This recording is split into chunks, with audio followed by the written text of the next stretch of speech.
thank y'all for being out here, being a part of this great event tonight. And I want to begin by thanking Joe Pags for being out here and participating in this. Give it up for Joe Pags. He's an American patriot, loves their country, and feels free every single day to tell the truth to our fellow Americans, which is what we need more now than ever before. So I'm proud to join you back here in Houston, Texas. The city where my wonderful wife, the fabulous First Lady of Texas, Cecilia, she was born right here in Houston. Houston is the city that Cecilia and I moved to after I graduated from law school. It's a city where our daughter, when she was just a young kid, used to spend so much time.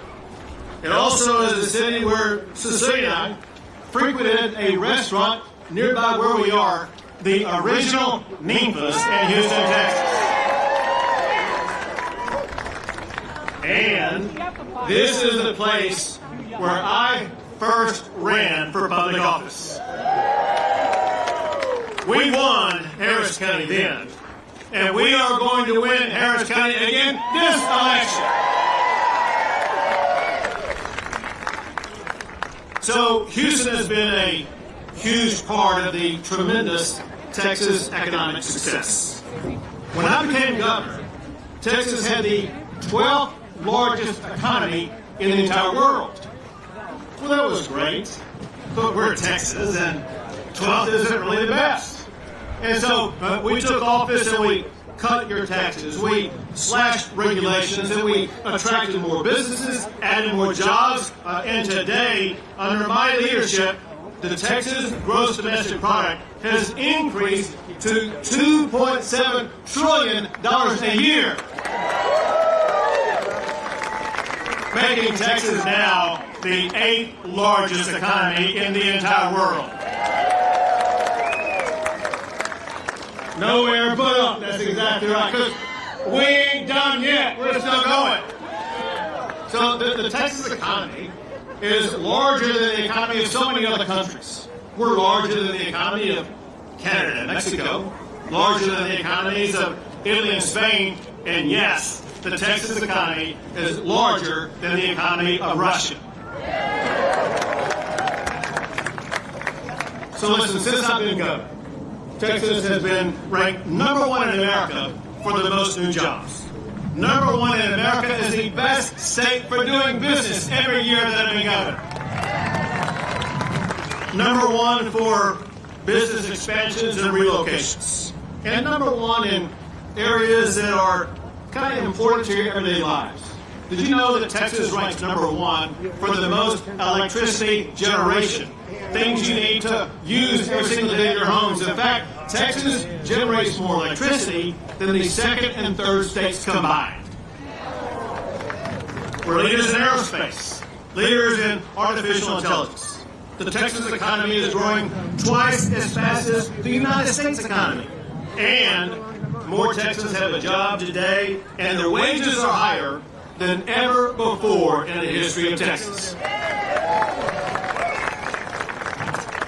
Important is this, and that is the driving force of the Texas economy are our small businesses. Businesses like where we are here tonight. Small businesses represent more than 95% of all businesses in Texas. And get this, Texas just announced a new record. We now have more than 3 million registered businesses in the state of Texas, twice the number when I first took office. Most of those are small businesses. And the deal is we want to make sure that we continue to help those small businesses continue to grow. That's why we enacted laws to cut the red tape they have to deal with and to help lower their cost of doing business. It's why that since I've been governor, we have increased the personal property tax exemption from $500 to now $125,000. It's no wonder that more people born in Texas stay in Texas.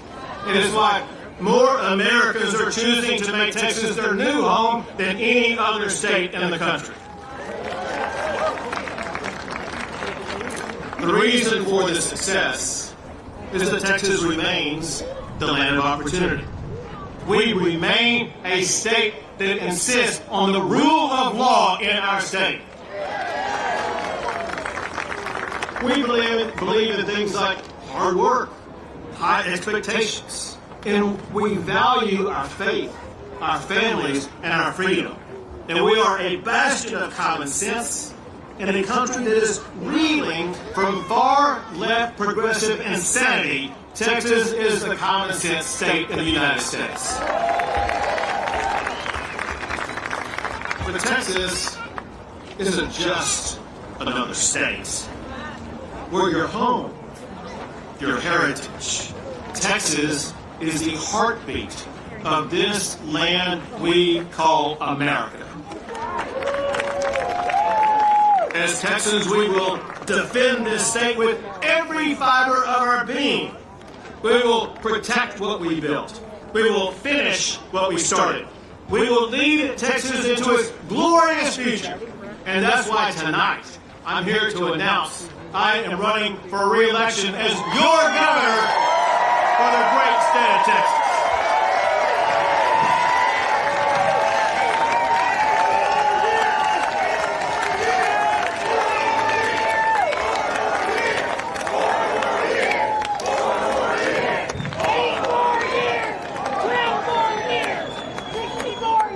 So it was here in Houston that I had to rebuild my life after the accident that left me paralyzed.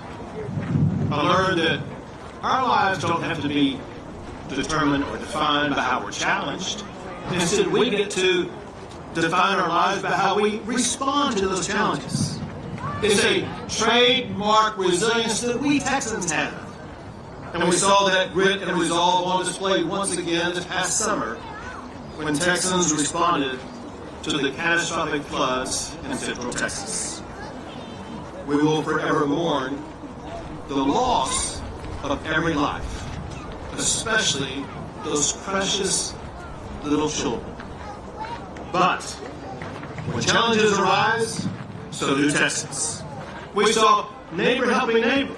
We saw strangers helping strangers. We saw millions of dollars pour in from across our state where Texas wanted to help out and help our little communities rebuild and recover. No one does it better than our fellow Texans. The state of Texas also stepped up. Our first responders, they rescued and evacuated more than 1,000 people, saving lives. And the state has invested more than $500 million to help these communities rebuild and recover from the devastating floods. We've invested in new things like flood warning systems, and we enacted laws to ensure youth camps will be safer for every generation of campers going forward.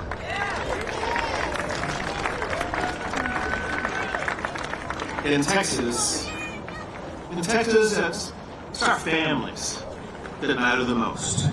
We must keep Texas the best state in America to raise a family. One way that we're currently doing that, we're working to contain the cost of living. It's been something we've devoted major steps to. Let me just give you a couple of examples. Child care is one of those expenses. It costs too much for child care. So one big reason for that cost is because of the massive regulations that drive up the cost of that child care. So as we speak, we are cutting hundreds of unnecessary regulations to make child care more affordable in the state of Texas. We also have addressed health care costs as well as accessibility. For example, we capped the cost of insulin. We also invested billions of dollars in state-of-the-art mental health facilities as well as treatment. And we're investing more than $1 billion to improve rural health care, especially for mothers and children in rural Texas. We're We're also investing more than $1 billion to improve health care for our seniors and the disabled. And we're making access to health care even easier to access for everybody, even in the comfort of your own home, by ensuring that we are bringing telemedicine to every home across the entire state of Texas. The cost of housing is another issue that we tackle. I want you to know this. Texas ranks #1 in America for building more new homes than any other state. This is important because the increased supply of homes will help drive down the cost of housing. We also enacted laws to make it easier and cheaper to build more homes as well as more apartments. And to say the least, part of housing affordability are the property taxes that Texans have to pay. I want you to know our fellow Texans took a big step in addressing property taxes just this last week when they passed 7 constitutional amendments ensuring that property taxes are going to be cut across the entire state of Texas.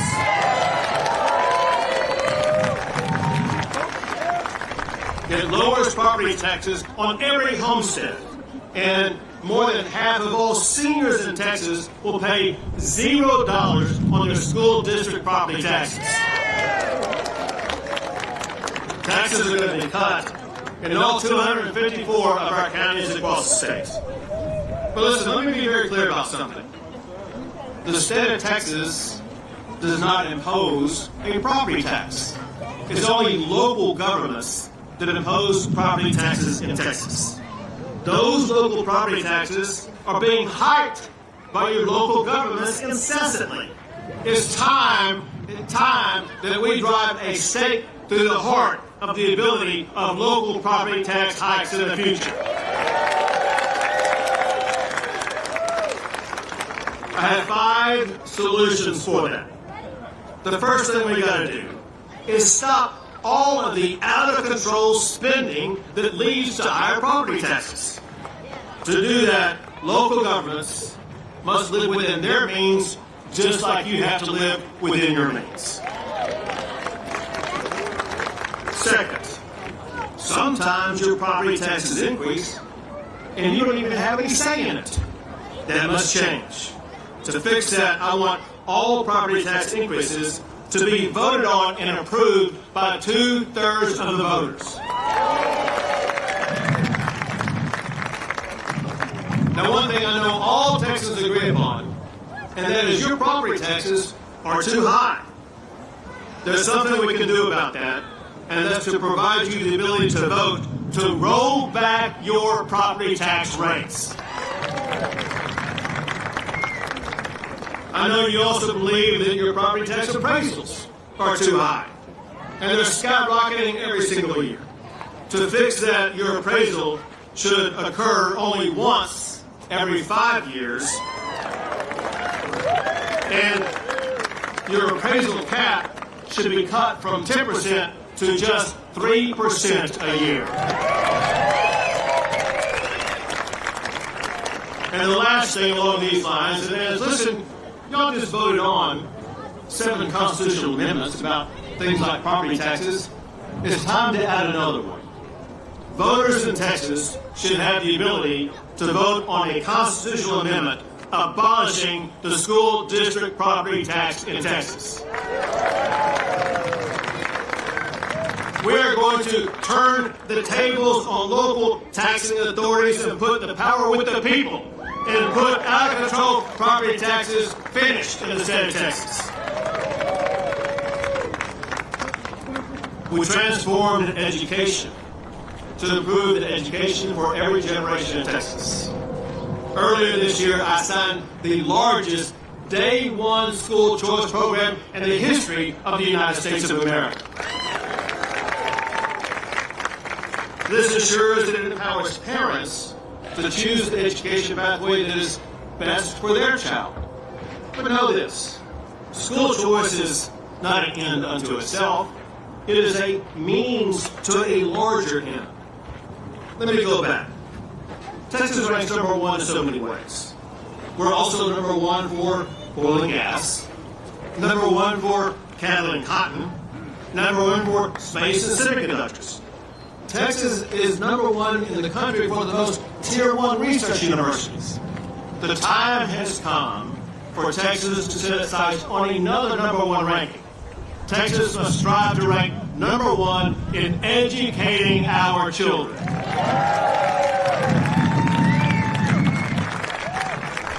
School choice is part of that plan.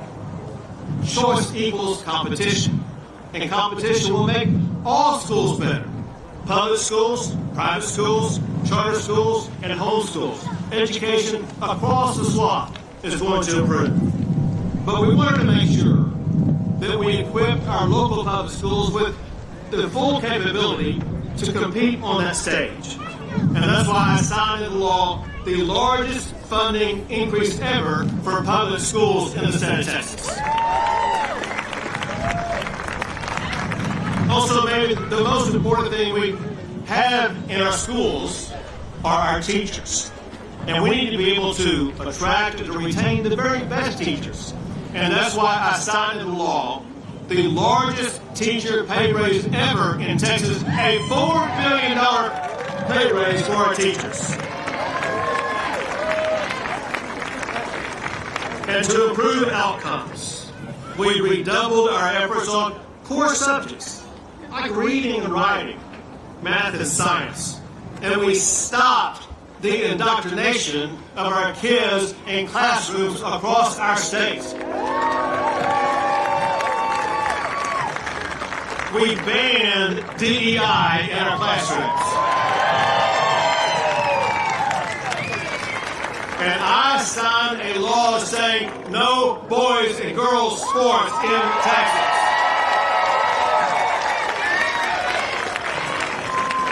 It's just common sense. Everything Texas is doing is just common sense. But when you go back and look at all these pieces of education that I've talked about and then piece them together, you can see that we are stitching together the elements that truly do put Texas on the pathway to achieving our goal of being number one in educating our kids. I want you to know that we're also prioritizing things where we make government work for the people by prioritizing things like public safety.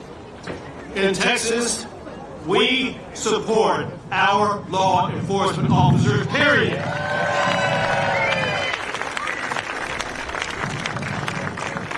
I couldn't believe it.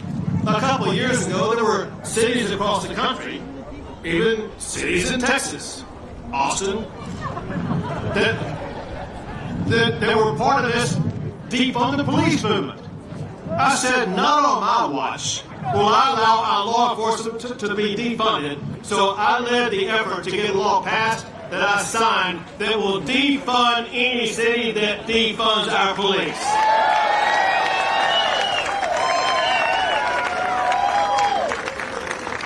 We can never say thank you enough to everyone who wears the uniform and puts their life on the line to protect us. And if there's anybody here who's a member of law enforcement, will you please wave your hand so we can see you and thank you. There you go, for your service, for what you guys are doing for our communities.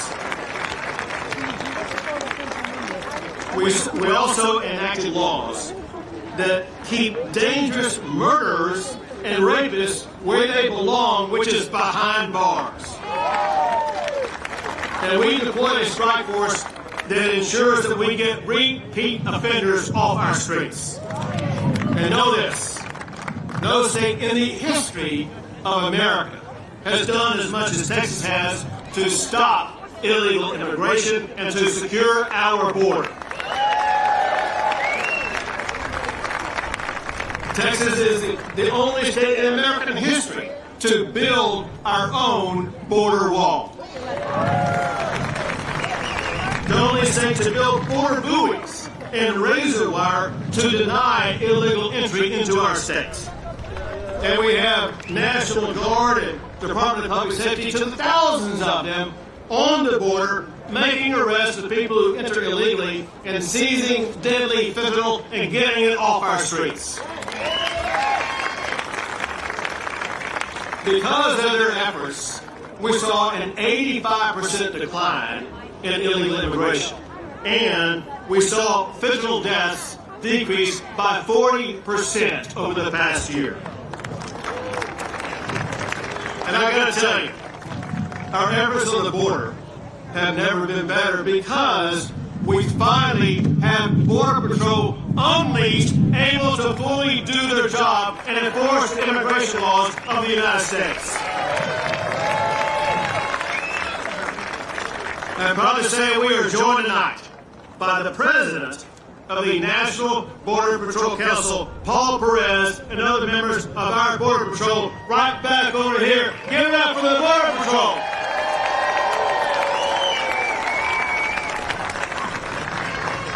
Thank you guys for what you're doing to keep our country safe, to prioritize public safety.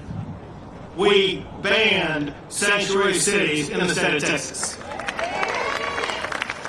We stopped taxpayer-funded tuition for illegal immigrants. And we made clear only Texas laws and Texas courts govern our businesses and our neighborhoods. And we signed a law that stopped our foreign adversaries like China and Russia from buying land in Texas.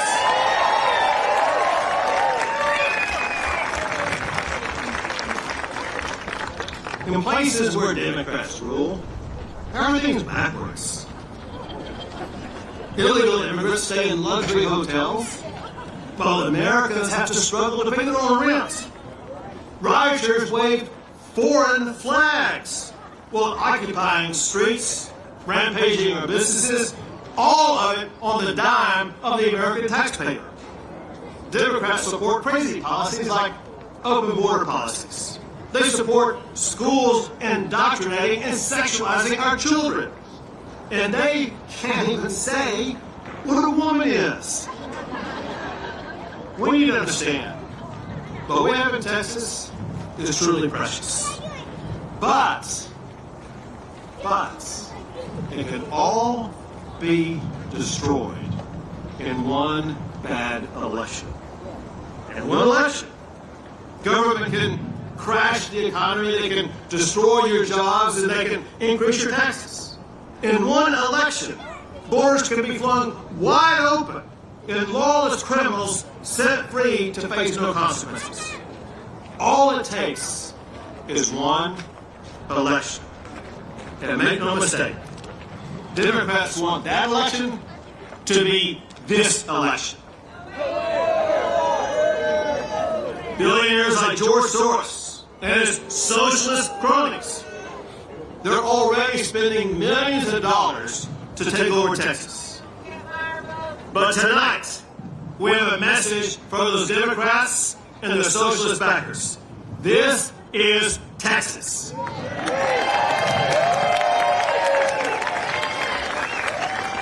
They cannot buy us. They cannot beat us. We will see them at the ballot box. And we will win. We will defend our culture. We will safeguard our Texas values from the radicals who are trying to shove Texas to the far progressive left. Texas was built by the bold. Men and women who believed that they could transform a vast frontier into the land of opportunity and prosperity that it has become. We are the sons and daughters of the liberty they fought for. We are heirs to Goliad and the Alamo. We believe in freedom over fear, God over government, and the bona fide greatness of the great state of Texas. We are Texans, and in 2026, we will remind the world that the spirit of Texas will never be broken. We will win this election. We will defend this great state. We will leave our children and grandchildren a Texas that is safer, stronger, freer, and more prosperous than ever before in the history of our state. So tonight, join me in this fight. Let's keep Texas, Texas. Let's roll.